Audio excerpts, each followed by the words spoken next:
hello students, welcome to our channel. ఈ వీడియోలో మనం 10th class maths chapter 9 some applications of trigonometry example 1 గురించి నేర్చుకుంటున్నాం. మీకు ఈ చాప్టర్ లో ఉన్న all exercises videos, example videos and ఈ చాప్టర్ introduction video ఈ వీడియో లాస్ట్ లో మీకు ప్లేలిస్ట్ డిస్ప్లే అవుతుంది, చెక్ చేసుకోవచ్చు. సో ఎగ్జాంపుల్ 1 చూడండి. ఈ ఎగ్జాంపుల్ 1 నేను డయాగ్రామ్ చూపిస్తే ఎక్స్ప్లెయిన్ చేస్తాను, చూడండి. ఫస్ట్ ఆఫ్ ఆల్ ఇక్కడ మనకి ఒక టవర్ ఉంది అని చెప్తున్నారు. ఈ టవర్ వచ్చేసరికి మనకి గ్రౌండ్కి వర్టికల్గా ఉంది అని చెప్తున్నారు. సేమ్ ఇదే గ్రౌండ్ మీద మనకి సి అనే పాయింట్ ఉంది అని చెప్తున్నారు. ఈ సి అనే పాయింట్కి ఈ ఫుట్ ఆఫ్ ద టవర్కి డిస్టెన్స్ వచ్చేసరికి మనకి 15 మీటర్స్ అని చెప్తున్నారు. And angle of elevation, suppose ఈ సి అనే పాయింట్ దగ్గర మీరు ఉన్నట్లయితే, మీరు ఈ టవర్ టాప్ ప్లేస్ని చూస్తున్నట్లయితే సో మనకి యాంగిల్ ఆఫ్ ఎలివేషన్ వస్తుంది. ఈ సి అనే పాయింట్ నుంచి ఈ ఏదైతే టవర్ ఉందో ఆ టవర్ టాప్ ప్లేస్ని చూసినట్లయితే అక్కడ వచ్చే యాంగిల్ వచ్చేసరికి మనకి 60 degrees అని చెప్తున్నారు. మనమే ఫైండ్ అవుట్ చేయాలి అంటే find the height of the tower. So ఆ టవర్ హైట్ ఎంత ఉంది అనేది ఫైండ్ అవుట్ చేయాలి. ఈ టవర్ హైట్ని వచ్చేసరికి మనం ఏబి అని తీసుకున్నాము. సో అంటే ఏబి హైట్ ఎంత ఉంటుంది అనేది మనం ఫైండ్ అవుట్ చేయాలి. ఇక్కడ మీరు అబ్జర్వ్ చేసినట్లయితే మనకి రైట్ యాంగిల్ ట్రయాంగిల్ వచ్చింది. సో దీన్ని మనం యూజ్ చేసుకుంటాము. సో సొల్యూషన్, ఫస్ట్ ఇక్కడ మనకి రైట్ యాంగిల్ ట్రయాంగిల్ వచ్చింది కదా. సో ఈ రైట్ యాంగిల్ ట్రయాంగిల్లో ఏబి వచ్చేసరికి మనకి టవర్ అవుతుంది అండ్ బీసీ వచ్చేసరికి ఈ టవర్ బేస్ నుంచి సి పాయింట్ వరకు ఎంత అయితే డిస్టెన్స్ ఉందో అది 15 మీటర్స్ అండ్ యాంగిల్ వచ్చేసరికి 60 degrees. ఓకే, సో ఇక్కడ సొల్యూషన్ రాసుకోండి. At the height of the tower equal to AB, distance of the point from the foot of the tower equal to 15 metres. Distance వచ్చేసరికి 15 metres కదా. So CB equal to 15 metres. Next tan 60 degrees, మీరు ఇక్కడ tan 60 degrees అయినా తీసుకోవచ్చు are cot 60 degrees అయినా కానీ తీసుకోవచ్చు. tan cot మాత్రమే ఎందుకు తీసుకున్నాము అంటే మీరు టెక్స్ట్ బుక్ లో అబ్జర్వ్ చేయండి. సో మీరు previous chapter introduction to trigonometry text బుక్లో ఇక్కడ మీకు పాయింట్స్ ఇచ్చారు కదా, ఇవి అబ్జర్వ్ చేయండి.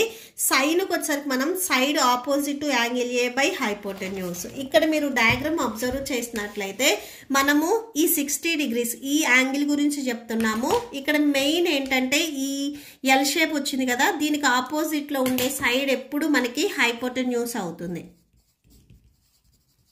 ఓకే, సో ఇది హైపోటెన్యూస్ అవుతుంది. నెక్స్ట్ మనము 60 degrees గురించి చెప్తున్నాం. సో దీనికి టచ్ అయ్యే 2 sides వచ్చేసరికి మనకి అడ్జసెంట్ అవుతాయి. ఇది ఆల్రెడీ మనం హైపోటెన్యూస్ అని చెప్తున్నాం కాబట్టి ఇది మనకి అడ్జసెంట్ అవుతుంది.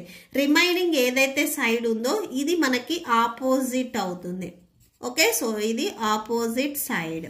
సో ఈ టవర్ వచ్చేసరికి మనకి ఆపోజిట్ సైడ్ అవుతుంది. సిబి వచ్చేసరికి మనకి అడ్జసెంట్ అవుతుంది. ఏసీ వచ్చేసరికి మనకి హైపోటెన్యూస్ అవుతుంది. ఇక్కడ మనము సైన్ ఎందుకు యూజ్ చేయలేదు అంటే సైన్కి వచ్చేసరికి ఇక్కడ మనకి side opposite to angle A by hypotenuse. ఇక్కడ మనము యాంగిల్ సి దగ్గర గురించి చెప్తున్నాము. సో ఈ సికి ఆపోజిట్ లో ఉండే సైడ్ బై హైపోటెన్యూస్. ఆపోజిట్ లో ఉండే సైడ్ ఏబి వాల్యూ మనకి తెలియదు, హైపోటెన్యూస్ ఏసీ వాల్యూ కూడా మనకి తెలియదు. సో ఈ ఫార్ములాని యూజ్ చేసుకొని మనం ఫైండ్ అవుట్ చేయలేము. నెక్స్ట్ మళ్ళీ వచ్చేసరికి కాస్. సో కాస్ ఫార్ములా చూడండి, side adjacent to angle A. So చూడండి ఇక్కడ అడ్జసెంట్ బై హైపోటెన్యూస్ వేస్తాము. సో అడ్జసెంట్ బై హైపోటెన్యూస్ వేస్తే మనకి హైపోటెన్యూస్ వస్తుంది. మనం ఫైండ్ అవుట్ చేయాల్సింది ఏబి. ఈ ఏబి వచ్చేసరికి టవర్ కాబట్టి ఈ సైడ్ని ఫైండ్ అవుట్ చేయాలి. సో మీరు కాస్ ఫార్ములా వేసినా కానీ మనకి ఈ హైపోటెన్యూస్ లెంత్ వస్తుంది కానీ ఏబి లెంత్ రాదు. సో ఈ ఫార్ములా కూడా మనం రాసుకోకూడదు. Next tan. సో tanకి వచ్చేసరికి ఫార్ములా ఏంటిది, opposite by adjacent. So opposite and adjacent రెండు ఉన్నాయి. మనకి అడ్జసెంట్ సైడ్ తెలుసు, మనం ఫైండ్ అవుట్ చేయాల్సింది ఆపోజిట్ కాబట్టి సో మనము tan ఇక్కడ యూజ్ చేసుకుంటున్నాము. మీరు tan అయినా యూజ్ చేసుకోవచ్చు ఆర్ cot అయినా కానీ యూజ్ చేసుకోవచ్చు. ఎందుకంటే ఈ ఫార్ములాలో మాత్రమే మనకి అడ్జసెంట్ అండ్ ఆపోజిట్ సైడ్స్ మనకి తెలిసిన ఒక సైడ్ అండ్ మనం ఫైండ్ అవుట్ చేయాల్సిన ఒక సైడ్ ఈ ఫార్ములాలో వస్తున్నాయి కాబట్టి సో మనం ఓన్లీ tan యూజ్ చేస్తాము. 60 degrees ఇక్కడ ఇచ్చారు కాబట్టి tan 60 తీసుకున్నాము.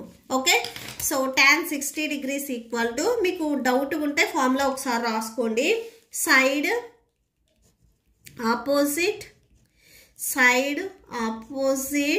టు, ఇక్కడ మనకి యాంగిల్ వచ్చేసరికి 60 degrees ఆర్ యాంగిల్ సి ఏదైనా రాసుకోవచ్చు, to angle 60 degrees by side adjacent side adjacent to angle 60 degrees. So 60 degrees కి ఆపోజిట్ లో ఉండే సైడ్ వచ్చేసరికి ఏబి అండ్ అడ్జసెంట్ వచ్చేసరికి బీసీ. tan 60 వాల్యూ మీరు ఒకసారి టేబుల్లో చూడండి. సో టేబుల్ ఇక్కడ మీకు tan 60, so tan 60 value √3. So ఈ ప్లేస్లో మనము √3ని సబ్స్టిట్యూట్ చేసుకుంటున్నాము. మీకు డౌట్ ఉంటే ఇక్కడ సిన్స్ పాయింట్ రాసుకోండి. Since tan 60 degrees equal to √3.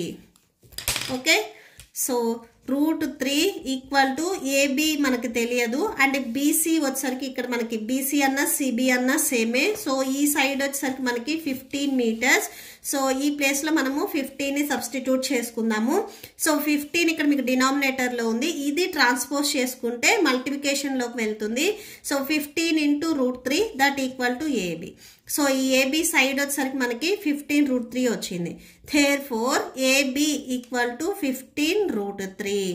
Okay, so లాస్ట్లో ఇంకొకసారి మీరు కన్క్లూడ్ చేసేసుకోండి. hence the height of the tower is 15√3 meters. Okay, so that's it. మీకు ఈ వీడియో నచ్చితే ప్లీజ్ లైక్ చేయండి, మీ ఫ్రెండ్స్కి షేర్ చేయండి అండ్ మన ఛానల్ని సబ్స్క్రైబ్ చేసుకోండి. ఇప్పుడు మీకు ఈ వీడియో లాస్ట్లో ఈ చాప్టర్ ప్లేలిస్ట్ డిస్ప్లే అవుతుంది, చెక్ చేసుకోవచ్చు. Thank you and thanks for watching.